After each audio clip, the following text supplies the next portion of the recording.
the challenge of the Yukon. On King, on your melon.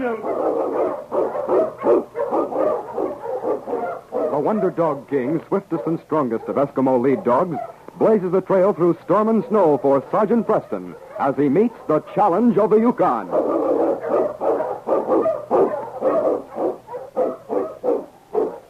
Sergeant Preston was typical of the small band of Northwest Mounted Police who preserved law and order in the new Northwest country, where the greed for wealth and power led to frequent violence and bloodshed.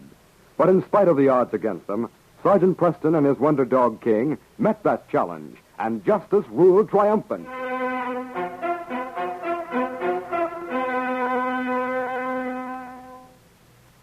The bank in Lawrenceville was nearly empty when the tall, broad-shouldered man entered it, closing the door behind him. Well, Charlie, let's see. That makes how much you got in here? 50,000 in gold is mine in that safe of yours, young fella. All right. Here's your balance. Don't bother putting that gold away. Huh? Oh, what's that? Don't bother putting that away. I'm taking it with me when I leave, and more besides. A gun? That's right, old timer. This is a stick-up. You can't get away with this. I'll show you. No, you don't. Oh. There, you seen what happened to him. Now get busy turning the combination on that safe, or you'll hit the floor next. Yes, sir.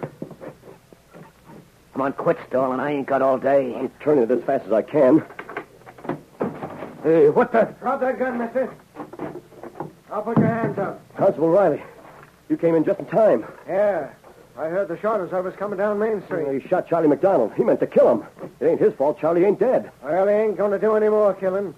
Put those bracelets on him, Ted. He'll hang for attempted murder.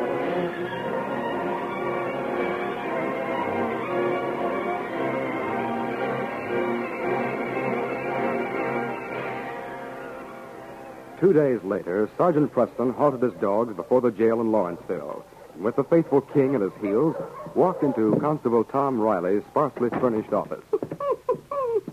Well, Sergeant Preston, doggone it if you ain't a sight for sore eyes. How are you, anyway? Fine, Tim, and you? Oh, well, I can't complain. Sit down. I heard a couple of days ago that you were heading this way. Couldn't figure out for at first. Then, I nabbed this Jackson fella for the robbery. I kind of thought maybe you knew it was coming off, and I was talking to Ted Hammond as I came into town. He told me about your prisoner. Yeah. Ted will remember Jackson for a long time, I guess. He's kind of a quiet sort, and having a gun pointed at him ain't exactly his idea of a good time. I suppose not. Jackson's going to hang, eh? He sure is.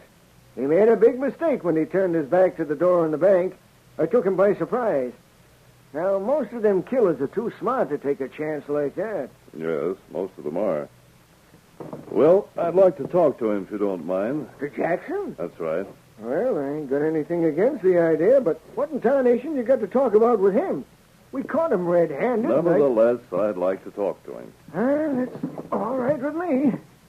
I'm inclined to think that you've got something up your sleeve, Sergeant. Maybe that's just your suspicious nature, Tim. Well, here's Jackson. Sergeant Preston wants to talk to you, Jackson. Well, I don't want to talk to him. You ain't got much choice in the matter. All right, Sergeant. King going in with you? Yes. Come on, boy. I'll call when I'm through, Tim. Yeah, sure, Sergeant. I'll be right in the office. You were pretty careless, weren't you, Jackson? Might be I'm unlucky. Do you think luck has anything to do with Well, it? sure. But had good luck, it wouldn't be slated to hang in 24 hours. There was a bank robbery in Curtis City 7 years ago. The thief murdered a man making his getaway. Was that luck? If he got away, he was lucky. He got away all right. At the same time that a man named Dan Connelly disappeared. Well, what happened 7 years ago don't mean a thing to me, Mountie. A lot of people in Curtis City believe Connelly robbed the bank. Ever been to Curtis City, Jackson? Why? You might know Connelly. His wife and son still live there, and his son's a fine young man now. Yeah? Yeah. He and his mother have had a bad time of it. But even so, he won't sell any of his father's possessions. He still has his father's watch and gun. What do you mean? Bad time of it. The mine they'd invested in gave out. Gave up? Well, a man ought to look out for his family. This means nothing to me, Mountie. So... You're about as tall as Connelly. maybe not so heavy. And, of course, you've got a Now, beard, see but... here. Why are you talking about Connelly? Curious thing about that robbery.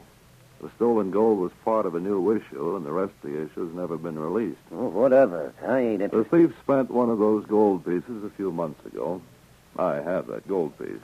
Oh, hold on to it. It might bring you luck. Jackson, the bank in Curtis City is mighty anxious to recover that gold. There's a big reward for its return. Get to the point, Mountie. I got one of Connelly's old hats, and King here caught the scent of it. He recognized that scent when we walked into this building. You win, Preston. I thought my trail was cold. But when you took over, I knew it was just a matter of time. You purposely bungled a robbery here and shot a man. Well, I hoped the constable would shoot me. But instead, he captured me. Now we'll hang. But it's better for Joe Jackson to hang. That won't disgrace my kid. Like it would if I was taken back to Curtis City to hang as Dan Connelly. You've seen my son? Yes, I have. You say he's having a tough time. He's a little young to shoulder so much responsibility. Oh. There's a reward standing for the return of the gold, huh? That's right. Yeah.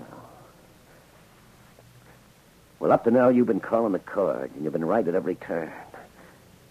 You know who I am, but you don't know where the gold is. No, I don't know where it is. I do know. And I'll make a deal with you.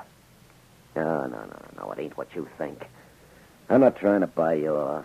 You know better than that, Connelly. Sure. You can take me back to Curtis City if you want to and pin that job on me. But that ain't going to put the gold back in the bank. Not unless we find it. You won't. Sergeant, I'm going to hang anyhow. Where I hang don't make much difference as I see it. But a man that's slated to die usually gets one request. Yes, that's customary. I want 24 hours of freedom. I guarantee you I won't try to make a getaway. This dog of yours is smart enough to trail me clear to Dawson. But I got a reason for asking that. Just 24 hours is all I want. I don't know. You give me 24 hours, and I promise you that you'll get the gold. You'll get the gold, and I'll swing for taking it. I know you ain't got any reason for handing me a favor. You want to leave, Tom? Yeah. I want to go back to Curtis City. And I want to go back on my own. What's the answer, Mountie?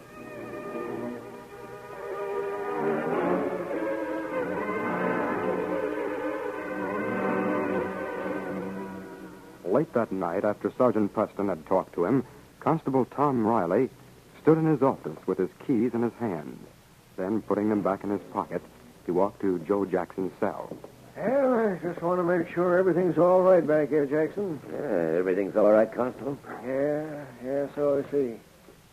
What was that? What was what? Well, I thought I heard something out in the office. Well, you see anyone out there? No, I don't. Well, I guess I'll take a turn outside. Good night, Jackson. Good night, Constable. Well, I'll put on my mackinaw. Things. It'll be good to get some fresh air.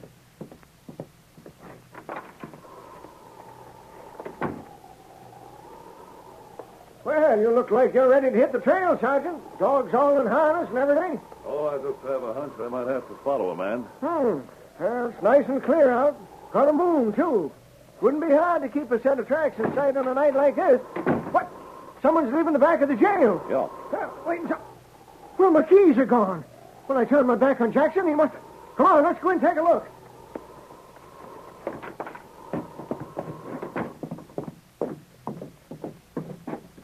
Why, the door of his cell is wide open, Sergeant. There he goes, Tim. My sled's ready to travel. Come on.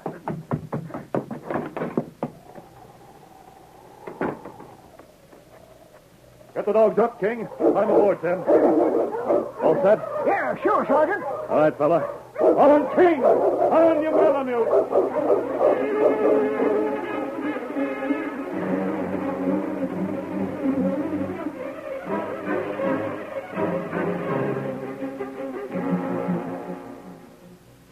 Early the next morning, young Peter Connelly was busy sweeping the floor of the bank in Curtis City. At the far end of the room, the guard lounged comfortably in his chair.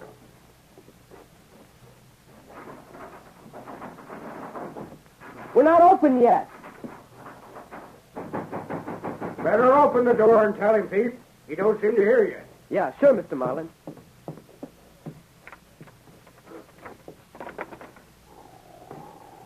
I'm sorry, mister, but we're not open yet. If you'll stop by in 15 or 20 minutes... Oh. How come you're in there, then? You work here? I come in early every morning to sweep the place out. Well, look, kid, I'd like to talk to you. You step outside a minute? Well, all right. You ought to have a coat on. No, if you'll just be a minute. What is it you want? You're pretty young to be working, ain't you? I'm nearly 14. Don't you have any folks? Sure, my mother. What about your father? He's been gone for quite a while, so there's just Mom and me. What happened to him? I don't know. Mom never said she knew exactly. But he went off on a hunting trip one day and never came back. Well, that's tough, kid. Oh, it's not so bad. A lot of people in town think he robbed this bank, but Mom and me, we know he didn't. He just had an accident while he was hunting. Oh, sure, kid. Someday everybody will know like we do that he didn't steal that money. Well, you can forget it, kid, because I robbed that bank. You what? I pulled the job. That's why I want to talk to you. I got the gold. It's holed up in the floor of a cabin about 15 miles north of town. The only cabin this side of Blackstone Creek. Oh, God! But I'm stuck with it. It was part of a new issue. They didn't release the rest of it after the robbery. And that means the minute I part with one of them coins, the law will be on my neck. Then you're the thief. Yeah. Now, I want you to fix it so I can swap what I took for dust of the same value. I'll make it worth your while, kid.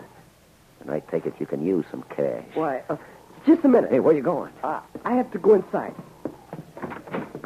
Mr. Marlin! Well, what's eating you, Pete? You're all excited. Look, I don't have time to tell you, but come on outside, and you better have your gun ready. What? Quick, before he gets away. Before who gets away? The man who robbed this bank 7 years ago. He told me where the gold's hidden. Oh, kid, what do you... Hey. What this boy told me is true. You better reach Mr. Oh, so you went back in for him, huh? No, you're not going to fire that gun, and you know it. Hey, Mr. Marlin, he's getting away. Conrad, if I was more sure you got this straight. There he is. After him, King. Get away from me, you mutt. Get away. Help me. Help. Good work, King. Call this dog off, Mounties. Down, fella. Here's our man, Tim. Hey, this time you won't get away, Jackson. Gee, it's Sergeant Preston. Hello, Peter. This man made a break from the jail in Lawrenceville. When we saw him, he was running away from you and the guard. That's right, sir. He told me he robbed this bank 7 years ago, and that he had some gold hidden in the floor of a cabin just this side of Blackstone Creek. He robbed the bank here? Well, we'll go out to that cabin and find out. Well, that means that Jackson has one more robbery and murder on his record. Well, he's going to hang this afternoon. Now, son, I don't know whether you know it or not, but there's a big reward for the return of that stolen gold. That's right. Come on, Jackson. The two of us are going to the jail, and it'll be a one-way trip for you. Fine. I'll go inside the bank with the boy. Gee, I forgot all about that reward. Wait till Mr. Snyder hears about this. He's the president of the bank. I sure am glad you finally caught the crook. Yes, he's a fine boy. I knew you were there, Sergeant. I saw you watching me. Tell me, did it look real? I'm sure he'll never suspect the truth. I'll hang as Joe Jackson, That's right. and the boy will get the reward. Yes. Thanks. Justice has been more than fair to me. Yes, fella. Thanks to your help, the case is closed.